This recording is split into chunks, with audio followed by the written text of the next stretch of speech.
Yang and I'm from LA department, and I'm in a TESOL master's program. My name is Qingchun Zhao, and I'm also in TESOL program, and I'm a master's student too.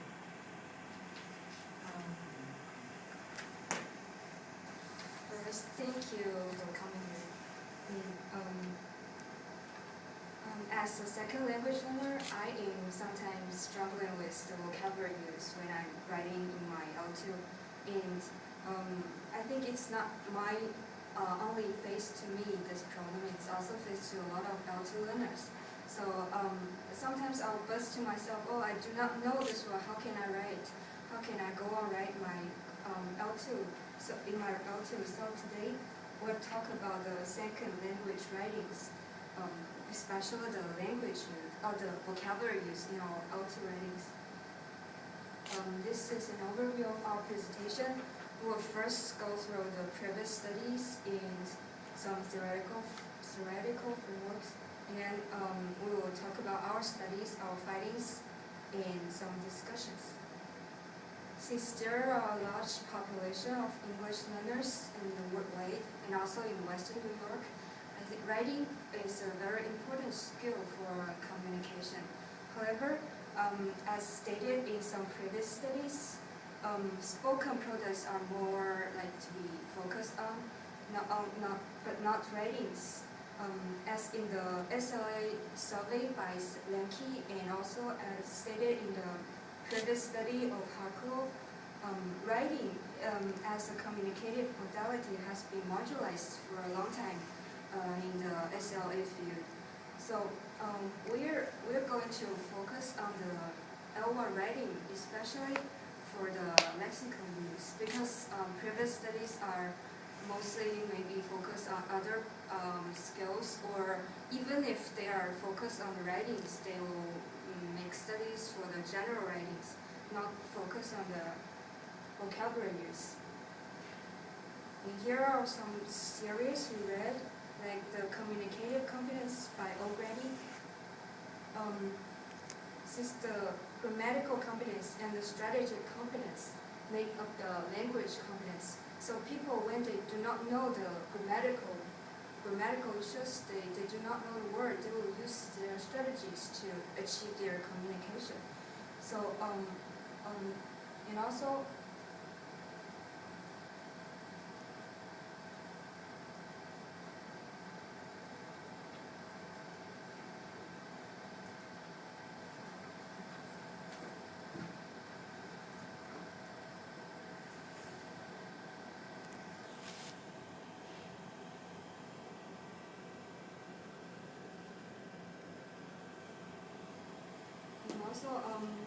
the interlanguage theory by Celia mentioned that it is the status in the middle of native language and target language. So the L1 really plays an important role in the process of learning L2. And also before, sometimes we consider that the L1 has negative effects on the L2 learning, but De Camilla and Anton suggest that the L1 could be both an interference, but also could facilitate the L2 learning process. So based on these theories, we came up our research questions. First, how does L1 lexical knowledge influences into L2 writing, especially in the vocabulary use? Second, what do English learners do when they do not know a word in their writings? So what just my colleague introduced was all the theoretical background and the previous study. Now this is our the study that we conducted. So our study is cross-sectional and qualitative and case study. So here I would like you to look at the information about our participants in our study. So we have their L1 educational background, which is the period that they got their L1 formal education. We based on their the years that they went to primary school, middle school, high school, and this is their age, gender, country, and L2 proficiency based on the TOEFL score and their education status. Here, for your convenience, we put the mean score. So for their L1 educational, the period, it's a 12.2. and for the age 24.9, and we have 70% of female, 30% of male. You cannot really see right here, sorry. We have 50% of Chinese and Korean, and we have 95.1 for the L2 proficiency, and lastly we have 70% of grad students and 30% of undergrad. We try to pay extra more attention to the L2 proficiency because suggested by Wayne and others, 3 other researchers, that the L2 proficiency might be somewhat related to their L2 writing quality. So we try to stick with from high intermediate to advanced. So 95.1 actually shows the range. And here, this is the data collection we did. We start with a survey. This is how the survey form looks like. We asked their TOEFL score, and also we asked their formal education period. And we asked them to write L1 descriptive writing, which looks like this. This is their Korean L1 writing and Chinese L1 writing based on this picture. So for 5 minutes they had to describe this picture, and they were typing actually. And then we gave them a think aloud instructions, which I will get back to in a minute, why we use think aloud protocol in our study. And after that, they had to write L2 descriptive writing. This is their L2, which means English writing, based on the same picture as well. And we also recorded their think aloud. So think aloud protocol was only used in L2 descriptive writing there. And then finally, we had a retrospective protocol, which is kind of after interview. And to make our study more valid, we borrowed all the methodologies from the previous study and the trustful institutions, as you can see here. And this is how we analyze our data. We translated their L1 into English, and we transcribed the think aloud protocol. I will get back to you in this when I explain this part. So with their L1 and L2 writing, we highlighted some words that seems to be different in terms of frequency. Here they used a less frequency word, but high frequency word. And here either, and also there are other cases, some people use a word in their L1, but did not use in their L2. So this is the different lexical usage right here. And then with the highlighted words, we combine their L1 writing, which is already translated into English, and L2 writing, and with transcription of think aloud, we align them all together so that we can easily compare and actually analyze. So here, this is the first one is L1 writing.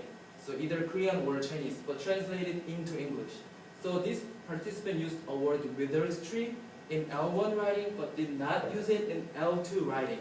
So here comes the think aloud. The reason why we use the think aloud is we wanted to really know what they're thinking while they're composing their L2 writing. So we pretty much anticipated some kind of trouble that they will have. So this think aloud protocol actually provides a reason and back up the reason why there is the lexical knowledge differences. So lastly, we did inductive analysis to sum up all the data to analyze. So with all the analyzed data, we came up with 4 strategies that our participants used. The first strategy that our participants used was paralleling, which means that their L1 and L2 writing does not show much differences in terms of using vocabulary. This is an interesting part about this is that while they are doing the think aloud in this strategy, in this norm group, they all used L2, which is English, to think aloud.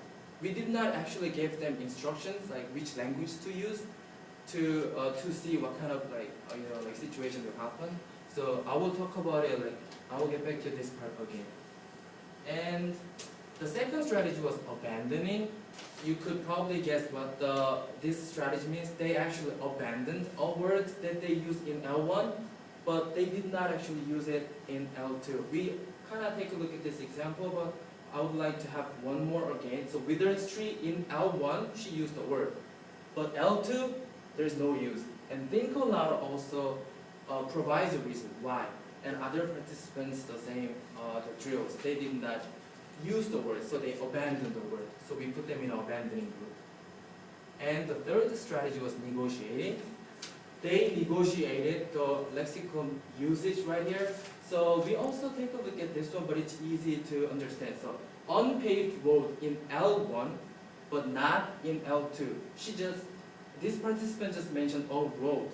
Why they negotiated? We think that unpaved road, which consists of UN prefix, this is pretty hard for L2 learners to acquire and produce than just a road, which does not consist any prefix or morphics. So this is why probably the reason, and these are the group of the negotiating strategy. And the last strategy was coining.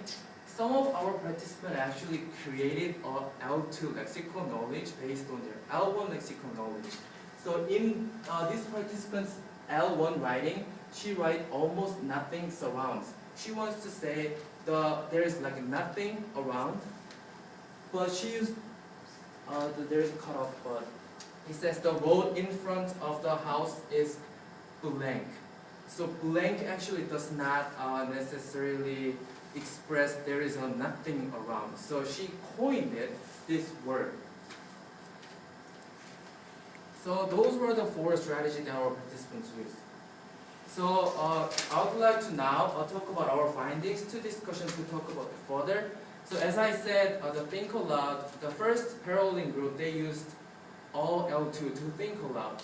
Well, study suggested by Wayne and 3 other researchers that someone who uses L1 to think aloud while they're doing the L2 compositions, they are more likely less proficient writers as opposed to someone who uses L2 to think aloud while they're doing the L2 compositions.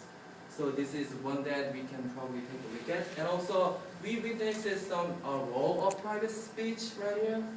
Most of our participants use navigating and searching for the word while they're doing the private speech. But also, some participants notice their mistakes, mislogics when they're writing.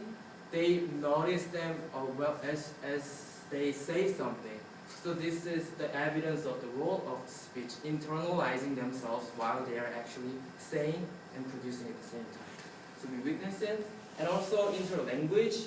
As we saw the coining, someone coined a word. We thought this is really interesting part. And after we're done with study, we actually look for some studies that deals with L2 writing strategies. Someone who talks about L2 writing strategies. And I found a study by Chim Ganda, and this person also suggests that there are 4 strategies similar to ours. There is avoidance, there is negotiating, there is paroling. But because we have the similar data, that does not mean we conducted study for nothing. Actually, this study gave us more credibility, and also the setting that they used and we used was a little bit different. They were more likely expository story, and ours more like a narrative story and descriptive. So we can still fill the gap with our the data and findings. So to conclude our study, from our study we actually witnessed a lot of cross-linguistic influence. Not only L1 influences L2, but also L2 influences their L1. Because some students use strategy skills such as negotiating, abandoning, and creating a word. But the most important part is that there isn't any wrong or right answers in this study. This is the all nature of the cross-linguistic influences. It's the nature of the students, and by using all those strategies, they are learning their own developing, and it's not inferior or it's not defective. They're using their own systematicity. So we can talk about limitations. Should we introduce the limitation? For example, test administration, we didn't really control the think aloud environment to be quite enough, and some other limitations. And for future study, we think that it is really suggested to be focused on more analysis on different strategies for different learners they use in their L2 writing, and also we think that we could have more indicators for their L1 proficiency to have a comparison. And we also think about the pedagogical implication. For the abandoning and negotiation category, we could use some dialogical activities such as brainstorms and group discussions according to the SCT theory.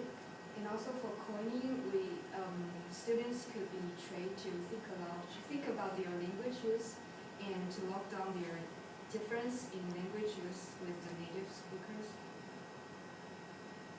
And here are references. And I would like to add last word. I believe like you are all here because you're interested in ESL learning and teaching. So someone might say, so what this study actually contribute? What can we get from this study? I think as we suggest the 4 strategies that our students use, as a language teacher, to be aware that our students is using strategies to compensate their L2 in proficiency. So if we know this, like we can actually help our students better, because if student does not produce any words, that does not mean they don't know. Actually they know it, but they are using strategies and they're producing in a different way. So as a language teacher, it is really important to be aware that they are using strategies.